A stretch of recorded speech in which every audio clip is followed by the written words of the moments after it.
Welcome into the KSR Football Podcast. Nick Roush here, just acting a fool. That's what we're doing here on a Monday. Things are going sideways, not just at the Joe Kraft Football Training Facility. They're going sideways everywhere. The month of October has not been kind to us at all, and it started with so much promise. You just beat Ole Miss, feeling great, knocked off a top 10 team on the road, and then hey, here's 3 opportunities. Season will be defined by this. If they go 2-1, you can still feel pretty good about your year, even though you did lay a clunker at South Carolina. Instead of 2-1 or 1-2, you'd be feeling bad at 1-2. This is break the glass, worst case emergency. Things aren't going very well right now, and I think most people are just pretty down, Max Steffi, pretty far down. Yeah. For the avid listeners that joined for the first 5 minutes, this show's kind of gone the way of the Kentucky season. It started off with some great jokes and some really good insight, and then just the whole thing blew up. Yep. And we don't know what to do. We're in the wreckage, and we're just trying to come up with ideas. Yeah, we're on take 2 of our podcast, but Kentucky football doesn't get redos, and they've had lots of duds so far. In fact, what I call the swing games, the ones you have to win to have a special season, they have struck out on all of them. South Carolina, Missouri's not on the schedule this year. That's traditionally one. Vandy, you normally count as a win. Yeah. You hope against Florida.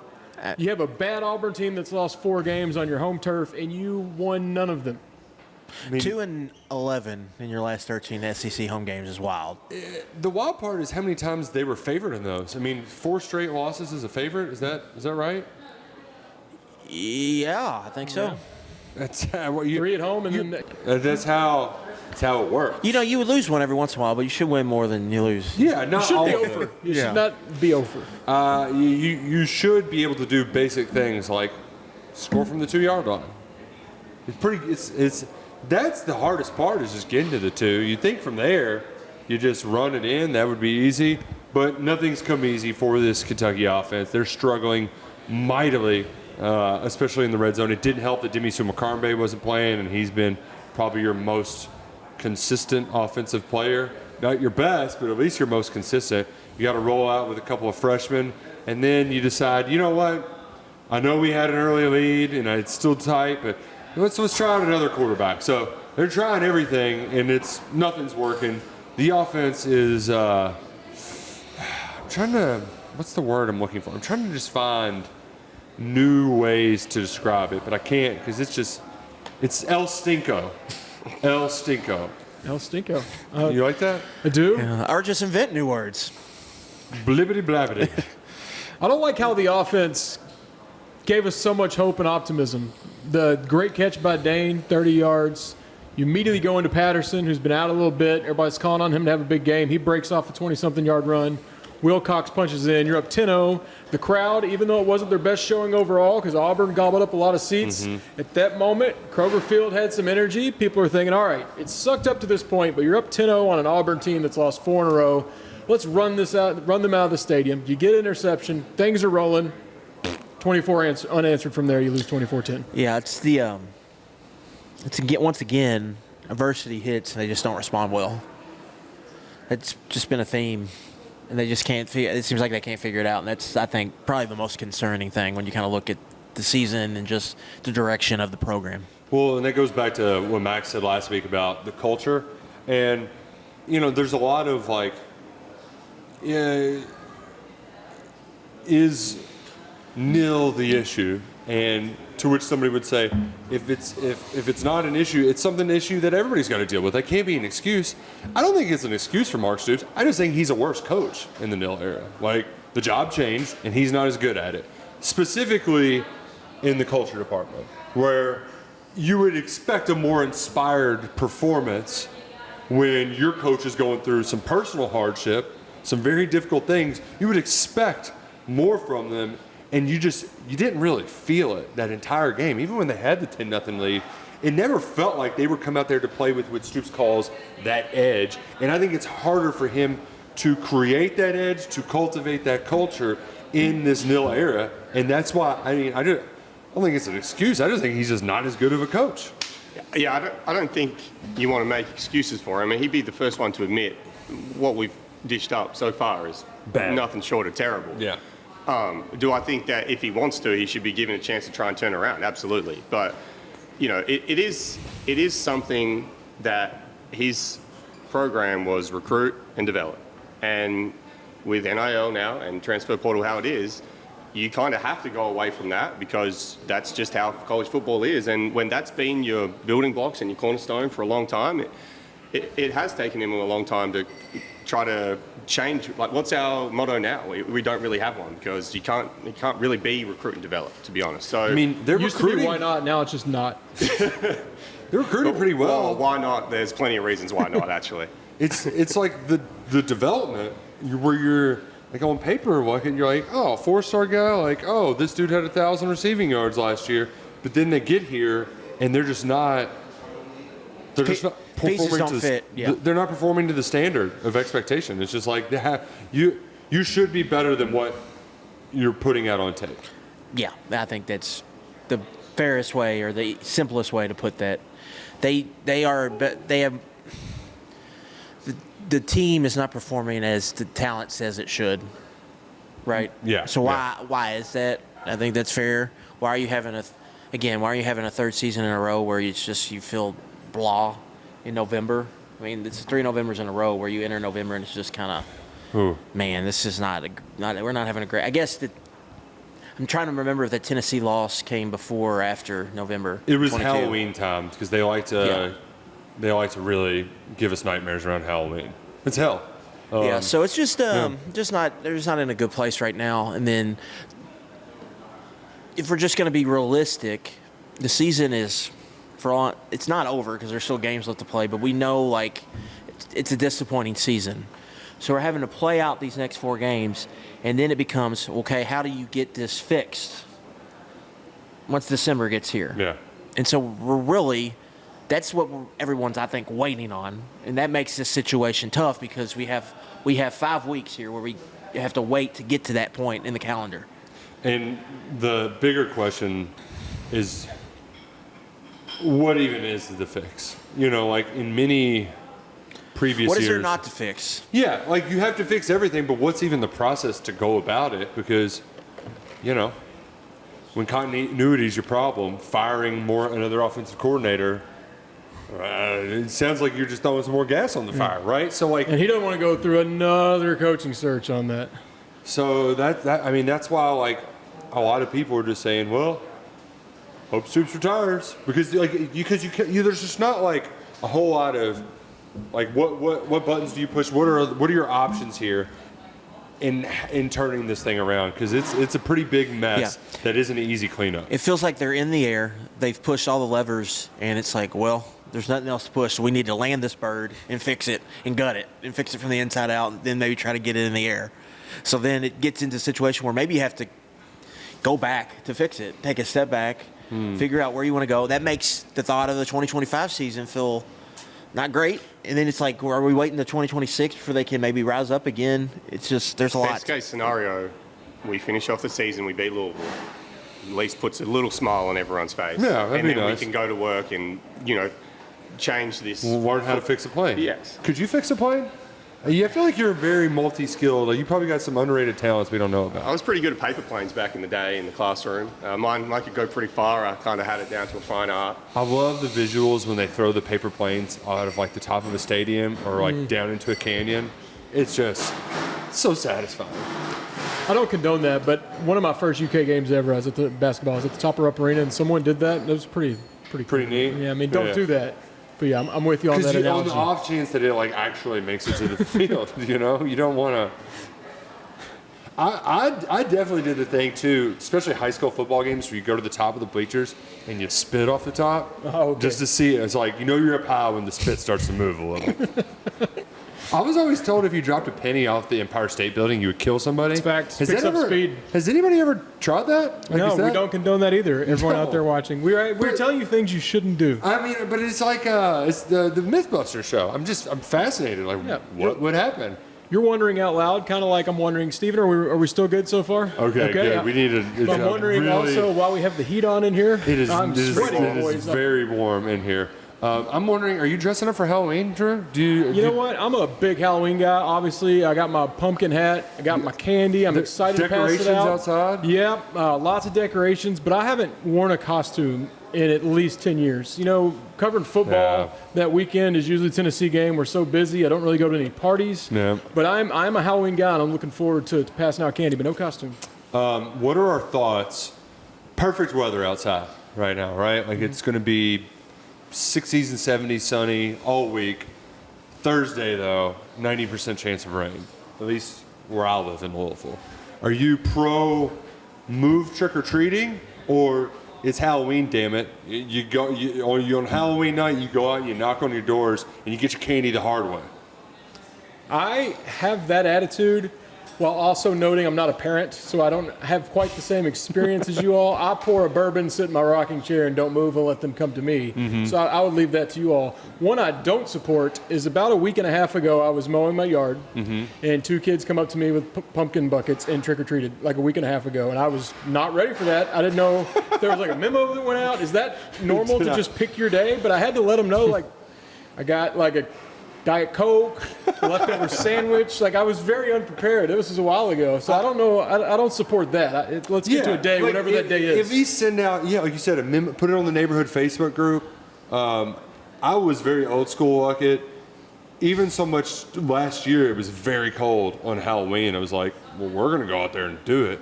And my kid, he was 3, so it was his first time really getting to enjoy it. And like 4 houses in, he's like, Dad, this is so much fun. And then like 3 houses later, can we go home? You know, so like I feel like I have softened a little bit on that, and I'm okay with moving it for that reason, because it's cool getting to see them get excited about trick-or-treating. It's fun deflecting on all the Kentucky football talk, so I'll bring up another question. What kind of candy do you all hand out? Because a lot of thought process for me. What goes into this? Finally made my order. I went with what I like. That's kind of how it works. That way, if you have leftovers, yep. So I went back to when I was a child and got a little fruit by the foot, Gushers, and what's the fruit roll-ups? I went fruit. Yeah. The fruit by the foot, though, superior to the fruit roll-up. And some slap bracelets and cool. glow sticks for anyone that doesn't partake. Nice. Get me excited. I'm more of a chocolate guy. Are you a sweet or a chocolate guy? I would say chocolate. The little Snickers, Reese's, Kit Kat, peanut very M&Ms. good. I think M&Ms are underrated. I would say from a sugary standpoint, getting the little box of Nerds and just banging one of those back, like that just, it's like you're getting a smelling salt of sugar just straight into the system. Do you have is there any unusual Australian candy that we desperately need over here because it's so delicious? No, I was going to say I take the Australian mindset of not participating in Halloween. I know that's unpopular as a very unpopular opinion, but I just don't do it? And the door gets locked, and if you can knock on the front door as many times as you want, I'm not opening it. You're the lights off guy. So you're Ebenezer humbug. I know, I'm you sorry. and Matt with the same attitude. Well, he brings back plenty of candy for himself. He just don't want to share any of it. So I don't know. I've never been a big one. There's a chocolate biscuit called Tim Tams that are really, really good. Used to take them into the UK facility 2 or 3 times a year, give them to the trainers, some of the staff and all that kind of thing. And Stoops ate his fair share of them, as you can imagine. Great bar. But they're very good. In Louisville too. It was I think it's closing. So the story behind it is an Australian person was over in Kentucky visiting, watching the Kentucky Derby, and he said, I'm going to name my chocolate biscuit after whatever horse wins. And Tim Tam won the Kentucky Derby, and that's why they're called Tim Tams. But hold on, Tim Tam's closing? I think it's like rebranding, but yeah. What? No. You can't. They've already rebranded once. I know. The new Tim Tams is not the old Tim Tams. The Tim Tam I went to recently, I was like, this feels too nice. Like, we need it. This is. But they're rebranding again? I think so. That's unfortunate. First Khalil's, now Tim Tam. Like, we're running out of. Next year, you're going to tell me they're taking away O'Dolly's and Hikes Point Lounge. Like, wow. When I heard Hikes Point Lounge takes credit card now, like I was like, I was shocked. What's happened to my bar? I didn't feel right when I went in there. Like, what's going on in here? Oh man, to get glasses were clean and everything. It was like, what's going on? To get us a little back there with the rebranding of bars, KS Bar was an Auburn bar for a few hours on Saturday. Max was here. The Tigers rolled in strong. We appreciate their business. Great day, but Lexington was very orange. on Saturday. Very orange. I can't blame them. Like, and you know what? Good for them for still making it up because I don't think they're very high on their team right now. Nope. If you talk to any of them, they were not expecting what happened on Saturday. They were kind of hoping for it. But, you know, you only get so many October Saturdays in Lexington, and they were ready to enjoy They it. were a little bit more delusional than us, though. I've talked to a few of their fans, and they kind of were holding on to hope that, like, they kind of bought into the Hugh Freeze, like, we've just been a little bit unlucky so far. And they kind of had some optimism that they've just had a few players here and there that they think they're a lot better than what they are. But the stadium, unfortunately, looked very orange by the end. I mean, people were leaving. We were down 7 and people were leaving. At least that's an orange you can kind of sit with. I think it's cruel of the SEC to put the Tennessee game near Halloween. Like, it's already... The good thing is, though... When would you like it to be, Nick? Never. Like, just stop playing this godforsaken team. I'm sick of it. And then you're going to do their blackout? What do you think's going to happen? It's going to be bad. Well... I mean, I guess you could just black out. That's the alternative. That's the only way you can make it good, because that is going to be... It's going to be a haunted house. We've performed really well, though, as underdogs. Like, I just want to get away from this favourites thing and just push that aside. And, you know, we might be back with a chance now that we're an underdog. I just don't think we like being favourites. Just don't put us as favourites. Or at home. You're not going to hear me pump sunshine into the current state of Kentucky football. I do think Tennessee's down. However, all that said, there's a little part of me that won't be surprised if it's close-ish. I don't think they're going to win. But they do all the things we don't expect.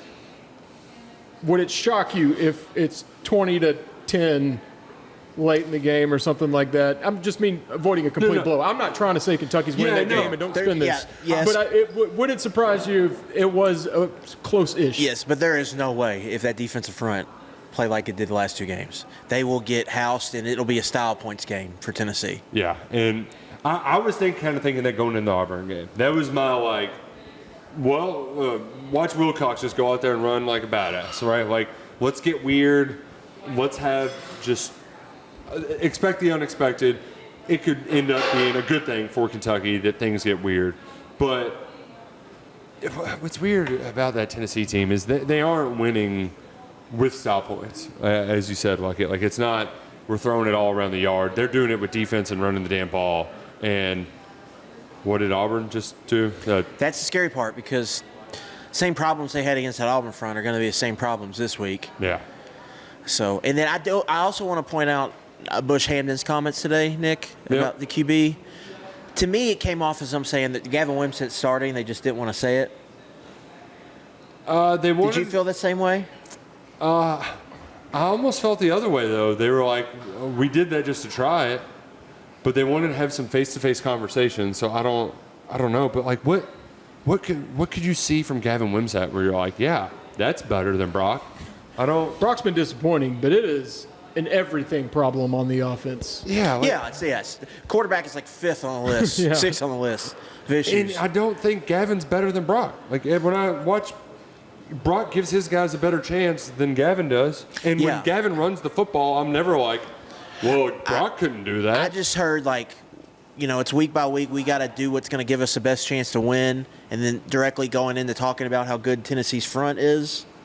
Yeah. But Brock, I feel like he gets away. I feel like he gets the rid of the football and evades pressure better than Gavin. Like, I don't know. It wouldn't work, but it would add some optimism pre-game if they just said, we'll go with Cutter this week. And honestly, Brock might be happy. I mean, Brock would be proud, obviously. He wouldn't want to be. But he might be rubbing his hands together like, well, at least I don't just get teed off on again for another 4 quarters. Like, I'll come back the next week tomorrow. I would rather see Boley than Wimsatt, to be honest. At least with Boley, I don't want to throw him in at Tennessee. I'm just speaking generally about what they should do, not necessarily in Knoxville. But I'd at least see what you got. Let him get a few reps. The Murray State game feels like, let's just make this the Cutter Boley game. If you were going to do that, that's when you would do it. But still, would you want his second start to be at Texas against their strong defensive front? I mean, he wouldn't be complaining. And he had a pretty good attitude about Florida. And another thing, and this is my thing with Malachi Wood playing this early, is he truly ready? Yeah. If he's not ready, he doesn't need to be playing right now. You've got other guys on the roster that can play. If he's not, you cannot risk messing up his development just because your season has gone to you know what. You don't want him teed off on. I'm just saying if they were, I want it to be Brock, but if they were going to something else, maybe. Are we just trying to win games this year, which feels like a fool's errand at this point? Or are we trying to, get better for the future? Because for the future, you need to develop them. And I don't know if throwing either of them out there is going to help a ton. Now, they've done Wood. At least he's year 2.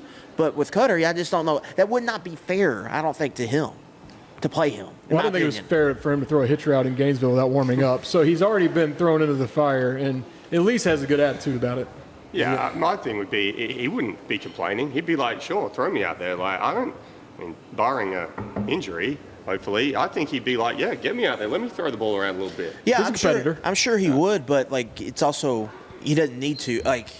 This is what are the pros versus cons of it? Is my point of view on it. Yeah, and we're going to spend a good amount of time this week. People will be talking, writing about the quarterback situation. And it feels like the lamest quarterback controversy ever, because it's just, at least in 2018, there was Terry Wilson's average play that was holding back the offense. And they were playing for something, and you were worried that was going to tank the season. Right. There was something there, so I could understand why you wanted to try something different. I personally wouldn't have done the Danny Clark play at Missouri. That didn't work. It was a fumble right away. But I forgot all about that. Yeah, it was hilarious. What a callback. Hilarious little ordeal there. But in this situation, everything sucks, And I actually the best plays the offense made. Brock Vandagriff was part of it. The best game they've played all year, it was because Brock Vandagriff played well at Ole Miss. And now, you're getting to a point, too, when Bush Hamden says that Gavin Wimsatt is one of our most explosive athletes, has he ran a run for more than 20 yards? One? If that? I don't think he has. Yeah, I think he has one run for 15. But he's not that explosive. I think before the year, when he had that quote, it was was Gavin that good, or is that an indictment on the team? That's an indictment on the team. Yeah. Because he ain't when I see him, he's saying they have personnel issues. Really about that answer. But the other part of it is just when I see Brock run, I know you don't want him to take hits, but I think Brock runs it pretty damn good too. Yep. So I just and on the offense right now, and he's had his moments where we haven't been super happy with him, but Dane Key's been, to me, a massive bright spot in terms of at least he gives us something. Yes. Our offense right now is throw it up to him, hope he can bring it down, and then we'll go again. And then we'll run another 3 or 4 bad plays, and then we'll just throw it up to Dane again. That's the offense right now. And I think, given that, he, to me, has been incredible for us. To me, I think moving forward, it's what can you get from some of these younger pieces? You play Willie Rodriguez more, play Harley Gilmore more. Yeah. But you just said you were worried about playing him too early and ruin him though. So which one is it? I think it's 2 different positions. I think playing quarterback and tackle is way different than running routes as a receiver. That's fair. One thing I did want to mention that could be a bright spot is Club Blue NIL. When I go to clubbluenil.com, it just brightens up my day because I know that it is going to help change UK athletics for the better. Club Blue NIL, official NIL partner with the University of Kentucky, where go to the website, you click the sport you want to support, and bada boom, bada bam, you can make a difference with all your student athletes where it's going 100% to them. They aren't taking a piece out of that pie. All the money's going right where it belongs, and in return, you're going to get some nice little perks too. Exclusive events with Club Blue. They had the Club Blue game. The Blue White preseason event. That was fun. They've had a bunch of meet and greets outside of Kroger Field. Some bourbon raffles. Everybody likes a good bourbon raffle. I love a good bourbon raffle. I think all of us could use some more bourbon after watching this team. But just be a part of Club Blue NIL. clubbluenil.com. Get in on the 50-50 raffle. We're going to win it someday. By God, we're going to win it one day. You should win it too. They should come up with a new thing with Club Blue where you get a goal line carry if you donate a certain amount of money. Maybe cats get down to the 2, and if you've donated X amount of dollars, you get to call a red zone play. You get to call the play. Maybe you get to be the left tackle or the right guard. Ooh, you could be the fullback. Take a fullback dive. Yeah. Shout out Bears. They're always thinking of new things over Club Blue. At least Kentucky's struggles on the 2-yard line. When you see professional teams like the Chicago Bears messing it up too, you're like, you know what? At least we aren't alone, right? We aren't the only ones who don't know to punch it in from the 2. Yesterday, my Titans got to the 1. The 1, not even the 2. We were good enough to get to the 1, and then threw 4 incompletions. Drew, That's special. I'm sorry for not trusting you. You told me on Saturday night, like, there's not enough money. There's That not spread enough. can't be big enough. Yeah, and you were right. It couldn't be big enough. I said the same a week ago. They were a 10-point dog in Buffalo. I hammered it. I never want to bet a 10-point spread in the NFL. Titans this year, the number cannot get high enough. When I saw 16.5, I was like, that's not an NFL spread. Like, I can't do that. And then it was a 50 burger. Normally, if it gets that high, it's like the Rams Chiefs shootout on Monday Night Football a few years back. Like, it's like a crazy game, and there's the defenses just forget how to play football, and it's back and forth. It's 52-14. It was 14-14. Somehow we scored 14 early. And knowing Titans brand of ball, I hammered the live under because, the totals get crazy. Yeah. It was 66.5. I lost it by a point because the Lions just kept taking kicks back. I mean, every punt and every kick went back to like inside the 20. Oh, my God. That's fun. Anyway, football's just been really kind to me because after that, me and the wife threw on our Cowboys gear, went out to Drake's to watch the Cowboys. Oh. Another 0-3 weekend for the family. Luckett, your team, I don't know if you want to talk about it. You're going through the same thing. I'm not one that's ready to switch to basketball. I kind of hate when people do that. But football is taking years off my life this season. I'm lucky enough that I'm a Chiefs fan. And NFL's pretty fun to watch a lot of the time, particularly the last few years. So I get to sit back on a Sunday, know you're going to win, probably going to make the Super Bowl. I don't mind Sundays, I just don't like Saturdays very much this year. Bengals fans, if you're a Bengals Kentucky season ticket holder, you're just showing up for pain. Like, it is just Torture, I want to say. Oh, man. 0-4 at home. Kentucky's winless against SEC teams at home. I just came up with a segment. We're going to go in a circle. Okay. Everyone say one thing in football that's made you happy lately. Seeing crazy Bama fans That's good. Yeah, that's pretty fun. for really the first time in the Twitter era.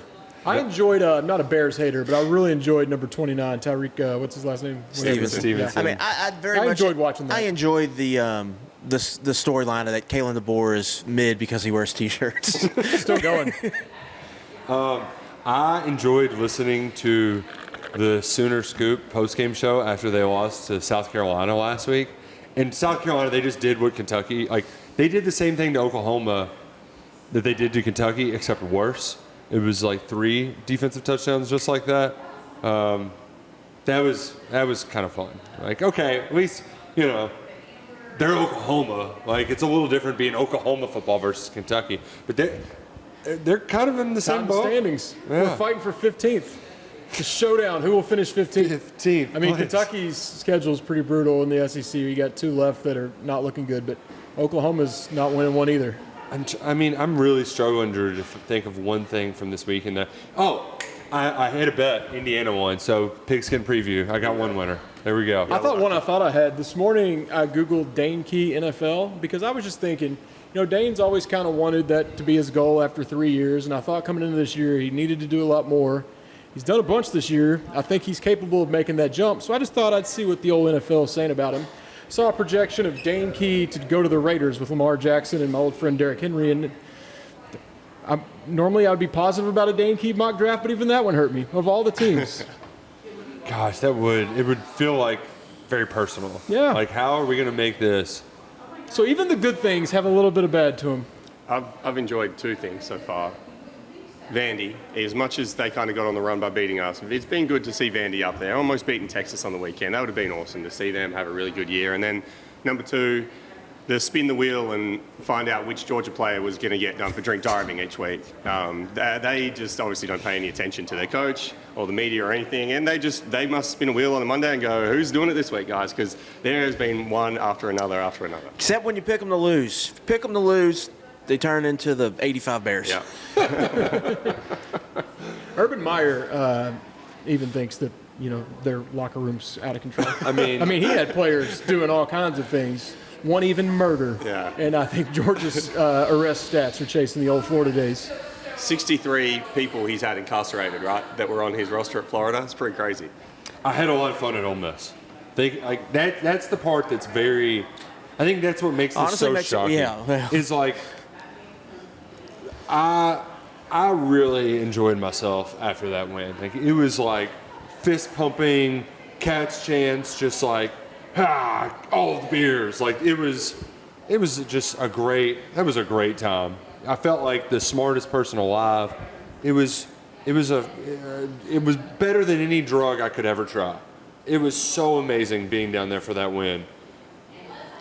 How that team is the same team, and it's not like it wasn't that long ago. It was A month ago. less than a month ago. September 30th, I wrote about how awesome that win was. It is October 28th, and they've done almost nothing good since then. What's the most points they've scored since then? 20 twice. No, Yeah. 20 once, excuse me. Florida, got 13 to offensive points twice. 13 offensive points. I've enjoyed before the game typing in the numbers. Well, the number 3, and then I just wait to hit 7, 8, or 9, and then wait for a punt to happen, and then just press send to Drew. That's been fun. Yeah, I got just my put in the max number text 3 again. and wait, and then we just go, 37 this time. Hit, send, Yeah. nice. Yeah, this 2 isn't punts last game. I mean, there were more, but through 2, he was averaging 38 a punt. this isn't a bit either. People like they're not joking. Like, it's Drew showed me the screen. Yeah, right after the punt, I get a ding, Max Duffy. I didn't even really have to read it. I know what it's about. Because I think he had a 37 and a 39 Yeah, his yarder, average so was it made 38. it So, perfectly yeah, it's perfect. at 38. Gosh, at least it was down at the 10. It should have been blocked. One of them should have been blocked. First That was one, really I think, bad. yeah. Yeah, really bad. Not his fault, Hey, by the on way. the How cool was the fake punt at Wisconsin? Or it wasn't even a fake. It I was. saw that. That was pretty cool. Was yours like that? Were you just like, nobody's here, so screw it, I'm gonna run it? Yeah, obviously I didn't go around anyone, but mine was more so. Well, we had planned it because Stoops didn't let us run fakes because he said if we're going to score, we're going to score with our offense. Like, we're not doing this stuff. Yeah. He used other words, but he Right, said we're not doing this right. stuff. And so me and the guys in the Shield took it upon ourselves and said, you know what, we'll give us a bit of offense here. I'd said, hey, just hang on the blocks a little bit longer. I think it's going to be open. I'll just run. But so it wasn't like, oh gosh, this just broke down and there's nobody here. I might as well take Their it. scheme was send 2, and we had 2 guys to block, and everyone else was just running, so we may as well just do that. Yeah, nice. Nice. The Good- Wisconsin one good was play cool by Max Dunn. because that was like the juke that you had in the Gator Bowl. NC State, yeah. Yeah, except he just ran for it. You just had to punt it. Yeah, I had 6 more guys following him that were about to tackle me, so I had to kick it. On Did special you ever get roughed? Yeah, but because we rolled out so much, they're allowed to tackle me. So I could never get a flag for that. I just had to put up with the hit. And some teams took it upon themselves to To make sure you make got sure hit. we got hit at some stage. Or Pat if you, McAfee could never. if you snap it over the head and just stay in the tackle box, you can't get hit either. Yeah, you just have an embarrassing photo of you as you're getting taken off in the cart, though. Gosh, I feel like that would just hurt more than the average hit. Like a leg up in the air and you're just like hung out there to dry. Toughest guys on the field. Yeah. Many people are saying. Speaking of special teams, we get Barron back there and we get a little half fair catch. Have we gotten replay? And not that that matters in the grand scheme of the game, but it was just one more little weird thing that happened to that game because he had a little bit of potential on that run. He gets blown dead. Oh, he did like a. He's done that before too, right? did That's that not last crazy. week, Yeah. against Florida. Well, they put him back there. That's what we all asked. Yeah. I think he's probably just wants to make sure he catches it, so he's probably just doing that. And then he realizes like, oh crap, I have room to run. I should go. I'm Barry Brown. Wait a second. I'm supposed to take this. Yeah. And then you know what's going to happen this week, right? He's not going to fair catch it, and they're just going to smoke his ass. Like it's.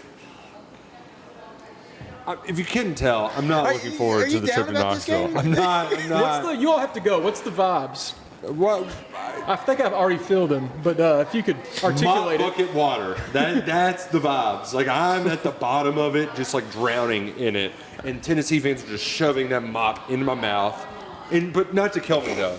They're like I've got like a straw so I don't die. They want to end me.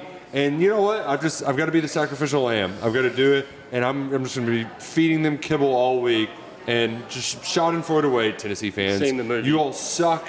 And you're the worst, and I hate you. So just enjoy it, my misery, you losers. There is Ugh. tape of you calling their quarterback a volleyball player more than once this season. Yeah, he's not that good. Okay, He's not that good. It's He the rest of hasn't been that good. Saturday, Oh, yeah. you might be eating those words. He's going to be Peyton freaking Manning on Saturday. I can guarantee that. It's going to be awful, but he's not that good. He's not going to win you a national championship. You might sneak into the playoff. It would just like Peake has done this, and I don't want to let my mind go there, but he's like, but what if? What if we came out and beat Tennessee? And you know what? I can't even play that exercise, Drew. I would love to, because I really think that I would be so obnoxious that I would be put in the hospital by some Tennessee fans. And you know what? It would be totally worth it. It'd be kind of awesome. Yeah, it would be so awesome. I would love it. Take one for the team, Nick. We've only won once there in 40 years. But they have to do that though, and I don't think that's going to happen. Yeah, can this team be within 2 touchdowns in the fourth quarter? No, they just no. Like I don't. The worst part is like if you play out the Ole Miss game script, right? Like that the formula is there because Tennessee isn't good enough going through the air. Like Nico's going to take like 10 shots. It all and hit comes one. down to Kentucky's defensive front. If they play well, if they play like the team we saw the first 5 weeks, they can hang around in this game. If they do not, they're going to get housed in this game. Yeah. I mean, it's almost as simple as that to me. Mm-hmm. Like, because that was their biggest strength. That was what they were building their whole defense around. And these last 2 games, even in the Vandy game, I thought they got pushed around a little bit. They just have not had any answers. Yeah, So- they were non-compete on Saturday. So if that's the case, it's going to be a long night in Knoxville, Tennessee. They're going to sing Rocky Top a lot. That song. You seen the movie Law Abiding Citizen? Yeah. You know when he gets the guy that murdered his wife and his daughter and puts him on the table and then gets the mirror on top of him and is telling him all the stuff he's about to do but doesn't let him die? That's how I feel right now. I feel like I'm that guy. And we're about to get a chainsaw to the shin and you're going to cut our eyelids off, all that kind of thing. You That's luck how it I'm on feeling. these road trips. Usually you make it a little bit of fun as much as you can. It's mostly work. But you check out the local cuisine, usually find a bar. Tennessee trip, or you just head down straight to the press box, get out of there? Are you all actually going to mingle with the locals? I think Nick's going to make me stay in Richmond. We are getting in and out. We are not hanging around. Because here's the thing, I've done that before. Knoxville sucks. It is not a good town to hang out in. In all the college towns, Starkville might be better. But even Starkville has a cool tailgate scene. Unless I'm on a boat, I can't have a good time at a Tennessee tailgate because it's just a bunch of. You're not even in parking lots. Like you're just parked on the street on the side of a hill, hiking up and down the mountains. Like it is an awful place. I can't stand it. So we will be getting in there at 3 o'clock maybe. Probably will go to a bad bar that hopefully their drinks are cold at least, and we can watch some football. The Breeders' Cup's happening, so you know what? Yeah. At least I can bet on some horses, right? But you know what? I bet Tennessee's one of those awful states that won't let you horse racing bet. We're like, oh, you can bet on everything else except horses. Gosh, that just... You sound excited. I hate that state. It's going to be fine. Like the rest of the season, it's going to be fine. The season is what it is, but we still get to go and get paid to watch football games. So I'm going to enjoy it. Yes, that is a reminder. Somebody was like, you're talking about football. It's something about those losers. It really. And I have a suspicion some younger players will probably step up and do some good things, so that'll be something moving forward. And then no matter what happens, it's going to be a wild December. Yeah. So just. No matter what. So what's it going to be?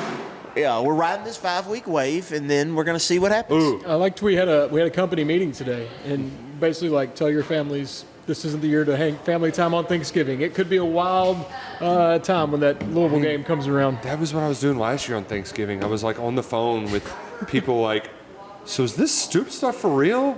And I got a lot of I think it might be. And yeah, that was a happy Thanksgiving to me.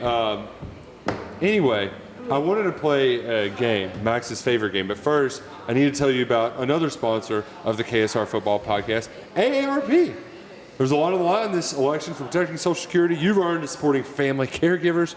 You have the power to make candidates listen because voters 50 and over decide elections. It's happening Tuesday. It's right around the corner. That's why AARP Kentucky has created an election guide with the most up-to-date information about when, where, and how to vote. Make sure the candidates hear from you. Get trusted election information at aarp.org/kyvotes, aarp.org/kyvotes, paid for by AARP Kentucky. They can probably tell you how to vote early, too.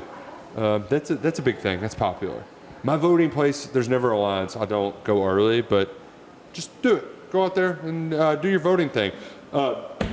we're going to play Max's favorite game. Percent time. Percentage chances. Let's do it. What is the percentage chance that Kentucky extends its bowl streak to 9? Is that joke? 4 games left. 0. They've got to win 2. Oh, that's Percentage We still got to win 6 to get to a bowl. Oh, you like gotta just win- like every Yeah, year. 4 games to win 3. It's 4 games to win 3.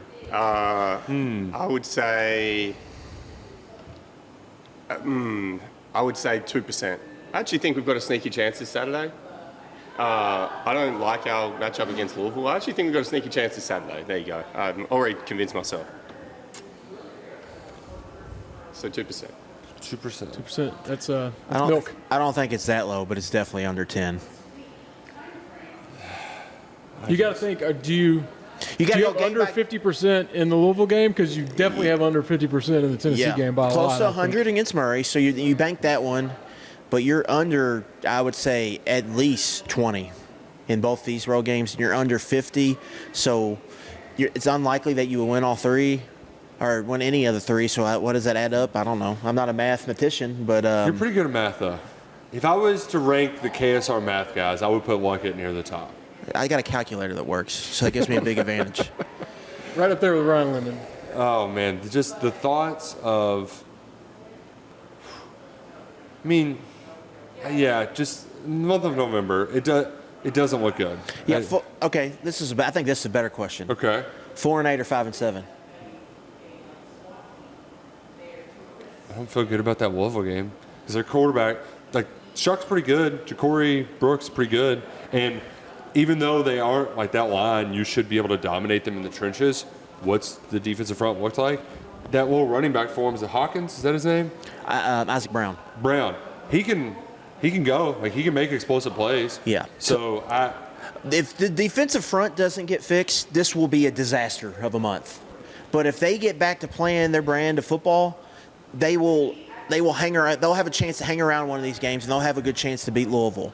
But if that doesn't happen, they will get housed in all of these games. because that's the part about the Auburn loss where, you expect the offense to be bad because the offense has always been bad, and it's just to which degree. But they had a 2-possession lead in that game, It was the first time they had a lead. It was like, well, what can this team do if they play from ahead? Yeah. And it was still awful at the end of the day. Yeah. But the defense's inability to stop the run, because I expected Max them to just do the Florida thing and like just keep hitting shots over the top, but they actually did a pretty good job limiting the big plays in the passing game. It was just Jarquez Hunter turned every run into a 6-yard gain, and then eventually the dam broke, and he'd get a 20-yard, and then a 50-yarder, and then a 40-yarder. Well, he would actually it would either go for 0 or 1, or it would go for 10+. And a lot of those 10+ turned into 40+. So it wasn't like they couldn't get them in 2nd and 7. It was either 2nd and 9 or 1st and 10, and the chain gang is asking for Gatorade.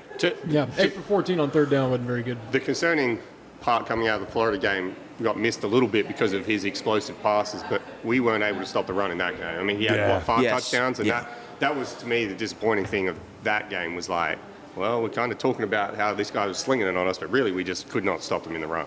And it was the same again this week, which has not been a Kentucky football statistic for a long time. Yeah, that hasn't been an issue. I mean, I'm trying to go back to when the I don't know last when time we've the been run that bad. defense wasn't stout. And, I mean, they went from allowing 251 a game of total offense to allowing 278 yards to Jarquez Hunter. 460 in the last 3 quarters. Just 3 quarters, they gave up 460 yards. Last team that probably run on us like that, and they were slightly better than this Auburn team, was probably when we played Georgia for the East in 2018. They had Swift and Holyfield, I think, Yes. and they just ran all over us. We could not stop Swift, but that's 6 years ago. I think that was the highest total since then. Jesus. Swift is the one when Stoops was like, I'm glad that guy's gone, right? Chubb, too. Chubb was That whole run at Georgia, I guess. The Swift cut on Mike Edwards, Mike Edwards, one of the best defensive players I've seen in Kentucky. And when he just made Mike look silly, you're like, oh, God, we're cooked. Mike probably has been the least talked about Kentucky guy that's been unbelievable in the NFL. But I remember watching that, obviously, from on the field. And Hurt my ankles a little bit too. I mean, We're a that, big Mike Edwards podcast. Yeah. yeah, he's awesome. Has he been good for the Bills? He sent me think his he's been jersey a hurt. couple times, but he has to keep sending me a new one each year because he just won't stop changing teams. That's true. He's been the lucky omen though, so he might get the Bills across the line. Has he been sending you replica Super Bowl rings? I Did wish. we get a preseason Bills Super Bowl? What are our odds there? Super Bowl. I didn't check that, but I bet them last year, and that didn't work out. I've kind of opened up to supporting the Bills with Ray Davis's story. Big Mike Edwards guy. I really like what Ray Davis has done early on. Have you been betting his props? Oh, yeah. I almost took him to touchdown yesterday, but had to load up on tight ends. The 8 yards, when he only needs to get 8 or 10 yards, they put him in, and damn it, he gets them. It's the feeling. It was one Thursday night. I was with some friends, and we cashed a Mike Edwards ticket, and then we reinvested, and it was like, oh no, he's not gonna get it. Last one of the game, he needed 8 yards, and he got his 9, and it was just having the whole house. You know what? That's the best football thing. Getting up for a Ray Davis prop bet. There was a lot of high fives in the stands on Saturday night when Wilcox went in for the first one because me, like a lot of some people, when we found out that 2 running backs weren't playing, we chucked a bit of money on there. I've never seen so many people literally high-fiving about a bet, not about the team being up. It was literally Wilcox bet, and there were so many high fives. I had that once on the party deck for a Friday night Louisville game. I don't even know who they were playing. I was there for the libations, and everybody had Isaac Garendo anytime touchdown, and that. I think it was a Virginia game last year. Yeah, and they needed it to win, and I was just like a hyped for the 50-yard bet. run at the end or something, It's yeah. like, hey, we're winning money. That's what we're here to do. We're here to win money, cash tickets, because we're not watching a lot of winning football. It's been October to forget. The future is bleak. Is there a light at the end of the tunnel? What? Is it just beating Louisville? Is that our light at the end of the tunnel? Because I don't even know what happens in December is even more unpredictable because they might just go out and sign their best recruiting class ever and Stoops might run it back. It's a roll of the dice. So I don't know. What is the light at the end of the tunnel?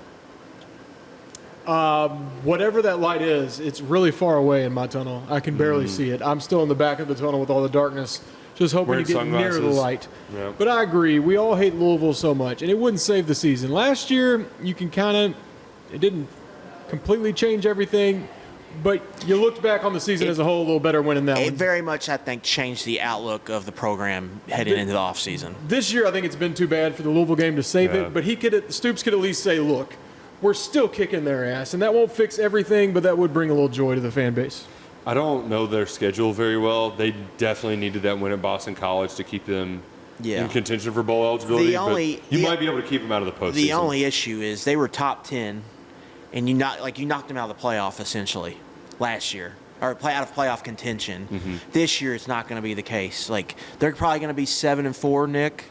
They still have to play Clemson this week. That'll be a third or a fourth loss. So probably going to be set. They still have to play Pitt. That's a losable game.